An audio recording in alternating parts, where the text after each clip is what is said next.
शिमला, जनवरी की कड़ाके की ठंड। सड़कें बर्फ से ढकी थीं, पेड़ों की शाखों पर सफेद चादर बिछी थी और हवाओं में एक अजीब सी खामोशी पसरी हुई थी। इसी मौसम में अविराज सिंह, एक प्रसिद्ध लेकिन अकेलेपन में डूबा लेखक, अपनी अधूरी किताब को मुकम्मल करने शिमला के पुराने हिलसाइड वुड गेस्ट हाउस में पहुंचा। गाड़ी से उतरते ही उसकी सांसों में ठंड घुल गई। गेस्ट हाउस एक पहाड़ी के किनारे पर खड़ा था, पुराना लेकिन बेहद खूबसूरत, जैसे किसी कहानी का हिस्सा हो। अविराज ने दरवाजा खटखटाया। कुछ ही सेकंड में दरवाजा खुला और सामने खड़ी थी आर्या। सफेद ऊनी शॉल में लिपटी, उसकी आंखों में पहाड़ों जैसी गहराई थी। चुपचाप, बिना कुछ कहे, उसने सिर झुकाकर अविराज को अंदर आने का इशारा किया। तुम यहाँ पहले से हो? अविराज ने हैरानी से पूछा। आर्या ने धीमे से जवाब दिया, मैं यहाँ देखरेख करती हूँ। उसकी आवाज में एक सर्द धुंध थी, कोमल लेकिन ठंडी हवा की तरह। कुछ अजीब था उसमें, कोई रहस्य जो उसके चुप रहने में छिपा था। अगली रात बाहर बर्फ गिर रही थी। अलाव के पास अविराज बैठा था, हाथ में कॉफी का मग। सामने आर्या चुपचाप बैठी थी। दोनों के बीच कुछ नहीं था, सिर्फ खामोशी और अलाव की हल्की गर्माहट। तुम कुछ कहती क्यों नहीं? कुछ कहने से सब समझ में नहीं आता। वो मुस्कुराई और उसकी मुस्कान में एक उदासी का साया था। तुम्हें देखकर लगता है जैसे तुम किसी अधूरी कहानी का हिस्सा हो। अविराज की आंखों में अब दिलचस्पी नहीं, बल्कि एक जुड़ाव था। आर्या ने बस आंखें झुका ली। रातों का यह सिलसिला चल पड़ा। हर रात अलाव के पास बैठना, चुपचाप कॉफी पीना, कभी कभार कुछ कह देना। धीरे धीरे अविराज को महसूस होने लगा कि वो आर्या के बिना लिख ही नहीं सकता। उसकी आंखें, उसका ठहराव, उसकी चुप्पियां, सब जैसे उसकी कहानी की जान थीं। एक रात अविराज ने पेंसिल उठाई और आर्या की तस्वीर बनानी शुरू की। कुछ देर बाद उसने उसे दिखाया। अगर मेरी कहानी को कोई चेहरा चाहिए तो वो बस तुम्हारा है, आर्या। वो उसकी आंखों में देख रहा था। आर्या की पलकों में नमी थी, लेकिन उसने कुछ नहीं कहा, सिर्फ हल्के से मुस्कुरा दी। अगली सुबह गेस्ट हाउस के पुराने मैनेजर मिस्टर बख्शी से बातचीत में अविराज ने कहा, आपकी देखरेख करने वाली लड़की काफी शांत है। आर्या, मिस्टर बख्शी की भौहें चढ़ गईं। आर्या? हाँ, जो यहाँ रहती है। मिस्टर बख्शी कुछ देर चुप रहे, फिर कहा, बेटा, यहाँ कोई आर्या नहीं है। तुम शायद थकान में कुछ सोच रहे हो। अविराज ने ठहाका लगाया। अरे सर, रोज रात को मैं उससे बातें करता हूँ। आप मजाक कर रहे हैं न? मिस्टर बख्शी के चेहरे पर अब डर की लकीरें थीं।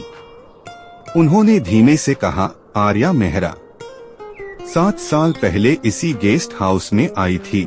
एक सर्द रात बर्फ के तूफान में उसका एक्सीडेंट हुआ था और उसी रात अविराज के हाथ से कप गिर पड़ा। अविराज के हाथ से कप गिर पड़ा। धप। चीनी मिट्टी की आवाज उस अलाव से भरे कमरे में गूंज उठी। दिल एक अजीब सी बेचैनी से धड़क उठा। क्या कहा आपने? उसकी आवाज कांप रही थी। आर्या मर चुकी है। मिस्टर बख्शी ने उसकी आंखों में झांकते हुए गहरी सांस ली। हाँ, 7 साल पहले जनवरी की एक बिल्कुल ऐसी ही सर्द रात थी। बर्फ इतनी ज्यादा गिर रही थी कि रास्ते बंद हो गए थे। आर्या यहाँ अकेली थी। उसी रात उसे किसी से मिलने शहर जाना था, लेकिन कार फिसल गई और वो उनकी आंखें भीगने लगी। अविराज कभी वापस नहीं लौटी। उसके कानों में सन्नाटा चीख रहा हो। वो भागकर अपने कमरे में गया। दरवाजा खोला, कमरा खाली था। आर्या गायब थी। वो बेड के पास गया, अलमारी खोली, कुछ नहीं, यहाँ तक कि उस कॉफी मग तक का कोई निशान नहीं जिससे आर्या ने पिछली रात कॉफी पी थी। वो दीवार पर टंगी वो तस्वीर देखता रहा, आर्या की स्केच। अब वो स्केच भी थोड़ा धुंधला लग रहा था, जैसे कोई धुआं बनकर उड़ रहा हो। अगली रात वो गेस्ट हाउस के उस पुराने लाउंज में जाकर बैठा, जहां लकड़ी की आग जल रही थी।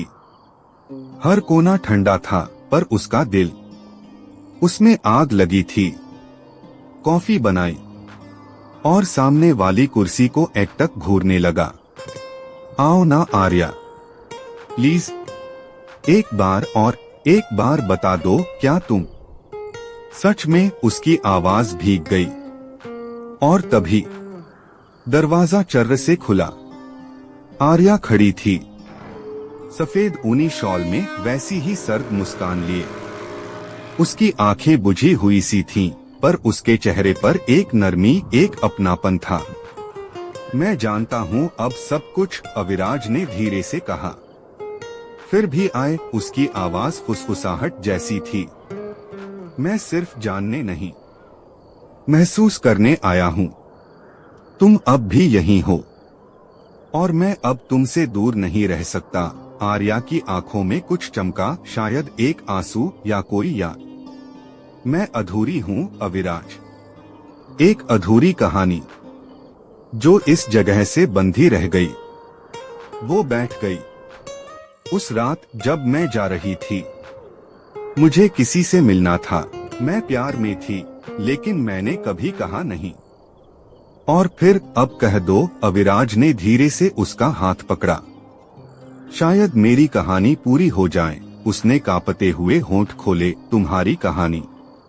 मैं हूँ। अविराज की आंखों में आंसू थे। तुम जानती हो, मैं लिख नहीं पा रहा था, लेकिन जब से तुम आई हो, मेरी कलम चलने लगी है। शायद इसलिए क्योंकि मेरी कहानी को रूह चाहिए थी, और तुम्हारी रूह ही थी जो शब्दों में उतरने आई। आर्या मुस्कुराई। क्या तुम मुझसे प्यार करते हो अविराज? हर उस पल से जब से मैंने तुम्हें देखा, शायद उससे भी पहले। तुम मेरी कल्पना से कहीं ज्यादा हो, तुम मेरी आत्मा में हो। आर्या के होंठ कांपे। तो क्या तुम एक आत्मा से प्यार कर सकते हो? अविराज ने बिना झिझके कहा। हाँ, अगर वो आत्मा मुझे पूरा करती है तो क्यों नहीं? आर्या ने उसकी ओर हाथ बढ़ाया। उनके हाथ मिले, पर छू न सके। वो एक स्पर्श जैसा था, लेकिन सिर्फ दिल में। मैं जा रही हूँ अविराज, आर्या ने आंखें बंद करते हुए कहा। अब मेरी कहानी पूरी हो गई है। नहीं, अविराज चिल्ला उठा। तुम मेरी कहानी का अंत नहीं, शुरुआत हो। तो लिख दो। आर्या की आवाज धीरे धीरे हल्की होने लगी। मुझे शब्दों में अमर कर दो। तुम्हारे शब्दों में ही मैं हमेशा जिंदा रहूंगी। उस रात आर्या चली गई। अगली सुबह कमरे में सिर्फ वही स्केच था, अब साफ और चमकदार, और एक कागज की चिट्ठी उसके नीचे रखी थी, जिसमें लिखा था, शब्दों में बांध लो मुझे अविराज, ताकि मैं हर पाठक के दिल में जिंदा रह सकूं। कुछ महीने बाद शिमला की वही वादियां, वही बर्फीली हवाएं, लेकिन इस बार वो गेस्ट हाउस बंद पड़ा था। हिलसाइड वुड गेस्ट हाउस के दरवाजों पर जंग लगी थी, खिड़कियां बंद थीं, और वो लाउंज जहां कभी अलाव के पास दो साए बातें किया करते थे, अब एक वीरान कोना बन चुका था। लेकिन नहीं, एक खिड़की खुली थी, और उस खिड़की के पास बैठा था अविराज सिंह, अपनी कहानी लिखते हुए। उसकी आंखों के नीचे थकान के गहरे साए थे, लेकिन कलम में एक नई जान थी। उसकी उंगलियों की हर हरकत में आर्या की छवि बहती थी, हर शब्द में, हर पंक्ति में बस वही थी। फ्लैशबैक कुछ दिन पहले, दिल्ली की एक बुक लॉन्चिंग इवेंट। वो सर्द रात नाम की किताब लॉन्च हो रही थी। मंच पर खड़ा था अविराज, और हाथ में थी उसकी नई किताब, जिसके कवर पर वही स्केच था। आर्या का चेहरा, उसकी वो शॉल, उसकी वही आंखें। अविराज ने माइक थाम कर कहा, ये सिर्फ एक किताब नहीं, ये एक रूह की आवाज है, एक ऐसी आत्मा की जो अधूरी थी, लेकिन अब मेरी कहानी में पूरी हो गई है। पूरा हॉल खामोश था। किसी को नहीं पता था कि जो कहानी वे पढ़ रहे हैं वो हकीकत भी थी। अब वर्तमान में शिमला उसी गेस्ट हाउस में एक बार फिर बर्फ गिर रही थी। अविराज ने अपने लैपटॉप पर आखिरी चैप्टर टाइप किया। तुम्हारी कहानी अब अधूरी नहीं है आर्या। अब तुम हर पन्ने पर जिंदा हो। उसने गहरी सांस ली और उठ खड़ा हुआ। उस कमरे की ओर देखा जहां पहली बार वो मिली थी। वहीं दीवार पर अब वो स्केच एक फ्रेम में जड़ा हुआ था और उसके नीचे रखी थी वो चिट्ठी, शब्दों में बांध लो मुझे अविराज। उसने चिट्ठी को उठाया और आंखों से लगाकर कहा, तुम्हारी रूह अब मेरी सांसों में बसती है आर्या। मैंने तुम्हें खोया नहीं, मैंने तुम्हें जी लिया है। हर शब्द में, हर अल्फाज में, हर रात में। तभी हवा में कुछ हलचल हुई। खिड़की के पर्दे हिले, हल्की सी बर्फ की खुशबू अंदर आई और उसके कानों में एक आवाज गूंजी, अविराज। वो पलटा। आर्या खड़ी थी। वही मुस्कान, वही सर्द शॉल, लेकिन इस बार वो कुछ और थी। उसके चेहरे पर रोशनी थी, उसकी आंखों में शांति। तुम अविराज की सांसें थम गईं। तुमने मुझे बांध लिया अपने शब्दों में। अब मैं सिर्फ एक आत्मा नहीं, अब मैं अमर हूं तुम्हारे प्यार में। आर्या, क्या तुम रह सकती हो? इस बार हमेशा के लिए। आर्या ने उसकी ओर कदम बढ़ाए। धीरे धीरे वो उसके बेहद करीब आ गई। प्यार की रूह को कोई सीमाएं नहीं बांध सकती। लेकिन मैं वादा करती हूँ, हर सर्द रात को जब तुम्हें अलाव की गर्मी और कॉफी की खुशबू चाहिए होगी, मैं वहीं रहूंगी। तुम्हारी बाहों में नहीं, लेकिन तुम्हारे दिल में। अविराज की आंखों से आंसू गिर पड़े। उसने हाथ बढ़ाया, लेकिन वो फिर नहीं छू सका। मैं जानता हूँ, वो मुस्कुराया। अब मुझे तुम्हें छूने की जरूरत नहीं। अब तुम मेरे अंदर हो, मेरी हर कहानी में, मेरी हर सांस में। आर्या ने हल्के से सिर झुकाया। अलविदा लेखक, या शायद फिर मिलेंगे। और वो हल्की सी हवा में घुल गई, जैसे बर्फ की एक नर्म परत धीरे से जमीन पर गिरी हो। शिमला, वही गेस्ट हाउस। 2 दिन बाद अविराज ने गेस्ट हाउस छोड़ने का सामान बांध लिया था, पर हर बार जब वो अपना बैग उठाता, उसकी आंखें उस दीवार पर टिक जाती जहां आर्या का स्केच अब एक कहानी की तरह टंगा हुआ था। तुम अब सिर्फ एक चित्र नहीं हो आर्या, वो बुदबुदाया। तुम मेरी कल्पना से कहीं ज्यादा हो। वो खिड़की की ओर गया, वहीं जहां पहली बार उसने आर्या को देखा था। सफेद शॉल में लिपटी, रहस्यमयी, शांत।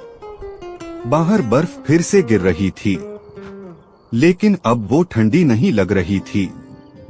अब वो किसी की मौजूदगी की तरह महसूस हो रही थी।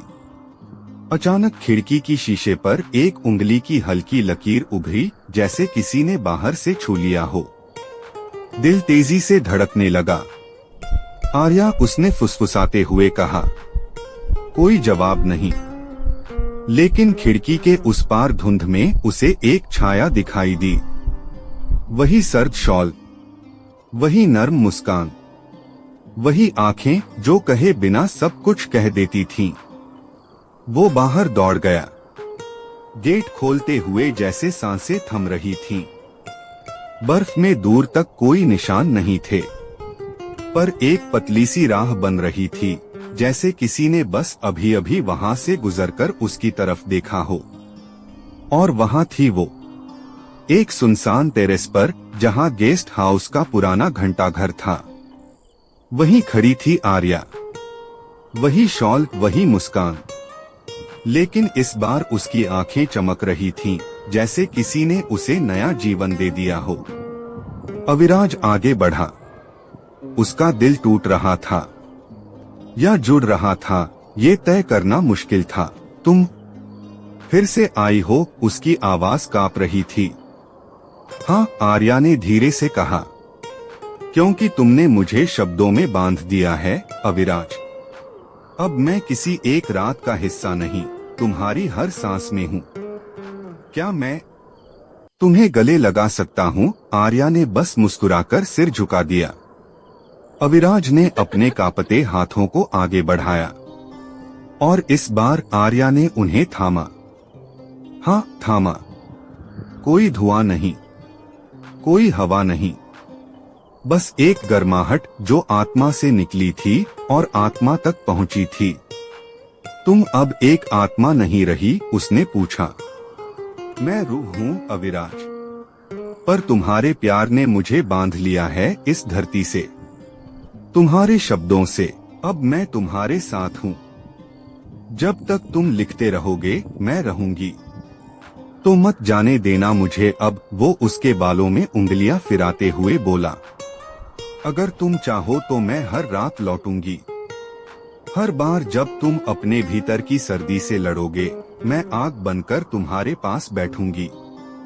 और जब मैं थक जाऊंगा तो मैं तुम्हारी कलम थाम लूंगी और तुम्हारी कहानी लिखूंगी। उस रात गेस्ट हाउस में फिर अलाव जला। कॉफी के 2 मग थे, एक उसके लिए और एक उसके लिए जो दिखाई तो नहीं देती पर दिल के बेहद करीब थी। अविराज ने अपनी डायरी खोली। अंत नहीं है ये शुरुआत है। उस रूह की जो मुझसे बंधी नहीं बल्कि मुझे बांध गई। 3 साल बाद पेरिस एक बुक फेयर में the soul between the snow नाम की किताब इंटरनेशनल बेस्टसेलर बन चुकी थी। उसका लेखक अविराज सिंह अब दुनिया भर में मशहूर था, पर जो लोग उससे मिलते कहते, आपके शब्दों में एक और आत्मा बोलती है, जैसे कोई और है जो आपके साथ लिखता है। अविराज सिर्फ मुस्कुरा देता और हर बार जब वो मंच पर चढ़ता तो अपनी किताब में पहला पन्ना खोलता। Dedicated to the woman I never held but who held my soul. Shimla वर्तमान गेस्ट हाउस अब एक लिटरेरी रिट्रीट बन चुका था, पर एक कमरा आज भी वैसा ही रखा गया था। लकड़ी की दीवारें, अलाव, कॉफी मग और आर्या की स्केच। कभी कभी रात को वहाँ से धीमे सुरों में किसी लड़की की हंसी सुनाई देती थी। कुछ कहते वो बस हवा है, पर जो भी वहाँ रुकता उन्हें लगता जैसे कोई अदृश्य लेकिन बेहद सजीव एहसास उन्हें देख रहा है और कह रहा है, अगर तुम सच से प्यार करोगे तो शायद तुम्हें भी एक आत्मा से मोहब्बत हो जाए। वो सर्द रात अब एक कहानी नहीं थी, वो अब एक रूह की गवाही बन गई थी, जहां प्यार मौत से भी ज्यादा अमर हो गया था।